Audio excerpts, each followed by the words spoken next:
পরবর্তী যে প্রশ্ন রয়েছে, আশিক নামে এক ভাই জানতে চেয়েছেন, এদেশের আলেম সমাজ মোটা দাগে বাইরের মানুষ তথা জেনারেল মানুষ এমনকি নিজ মাসলাক এবং মানহাজের বাইরের মানুষকে কাফের, বাতেল, বেদাতি, বেপর্দা মহিলাদের চরিত্রহীন, বেশ্যা ইত্যাদি মনে করে এবং তা প্রকাশ্যেই।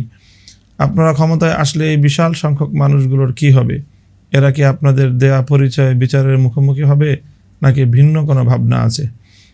প্রিয় ভাই আশিক, আপনি ঠিক যেভাবে বাংলাদেশের আলেম সমাজের ব্যাপারে মন্তব্য করলেন, এটি আমরা কোনোভাবেই সমর্থন করি না এবং এটি বাস্তব নয়।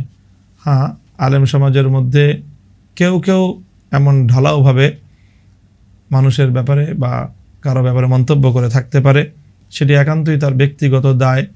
এর দায় বাংলাদেশের আলেম সমাজ কোনোভাবেই গ্রহণ করবে না। বিশেষ করে একজন নারী সে বেপর্দা হলেই তাকে বেশ্যা বলার মতো যে ঘৃণ্য এবং ধৃষ্টতাপূর্ণ ভাষা ব্যবহার, এটা কোনোভাবেই একটি সভ্য সমাজে সমীচীন হতে পারে না। বরং এই ধরনের ভাষা প্রয়োগ করা এটি সভ্যতা পরিপন্থী, ভদ্রতা পরিপন্থী বলে আমরা মনে করি। কাজেই হ্যাঁ, মানুষের যার যার চিন্তা এবং আমলের ব্যাপারে ইসলামের দৃষ্টিতে ভারসাম্যপূর্ণ যে দৃষ্টিভঙ্গি, সেটি আমরা লালন করি। যারা বিভিন্ন বেদাতের সাথে সম্পৃক্ত তাদেরকে আমরা বেদাতি মনে করি।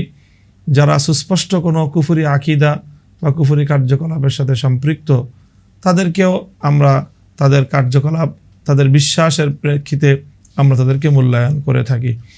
কাজেই আল্লাহ যদি আমাদেরকে কখনো রাষ্ট্র ক্ষমতা প্রদান করেন, তাহলে অবশ্যই আমরা অত্যন্ত উদার দৃষ্টিতে মানুষের কল্যাণের যেই দৃষ্টান্ত, সেই দৃষ্টান্তকেই আমরা অনুসরণ করব এবং কোনোভাবেই আমরা মানুষের শুধুমাত্র তার কার্যকলাপের কিছু ভুল ত্রুটির কারণে মানুষকে আমরা কোনোভাবেই অসম্মান বা অপমান করার চিন্তাকে আমরা সঠিক চিন্তা বলে মনে করি না।